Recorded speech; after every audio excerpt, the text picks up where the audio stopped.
কারো কাছে কি টাকা আছে? আজকে আমার হাল খাতা 500 টাকা শর্ট হচ্ছে। টেকা তো দিতে মন জানা, এর আগে টেকা দিছি, টেকা দেয়নি, জাল ছাড়াতে লিয়ে গেছো নো কুত্তা খাই এলো, দাওয়া তো দেন একবার। অপমানটা একটু বেশি হইল না? না, অপমান করার কোনো দরকারই নাই। জানি তো টেকা একজন বন্ধু বান্ধবের ভিতরে এগুলো হয়েই থাকে।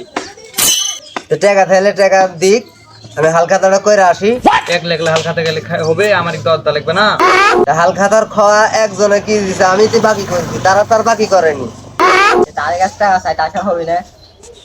অপমানটা একটু বেশি হইল না? তো আমার যা হয় হোক, টেকা লিক। এত অপমানের পরে আমি হাত দিয়ে টাকা লাগবো, দিলে পকেটের দিক। টেকা যখন লাগবে না, তাহলে হালকাতা খাদ্য দেওয়ার সময় কি করে লাগবে না টেকা? আমার দাওয়া দিলাম, আমরা যাই কি খাই না। প্রয়োজনে মানুষদের টাকা বাইর করে নিব, আমি কেন? ওরা খাইলে আসুক কুত্তার মতন।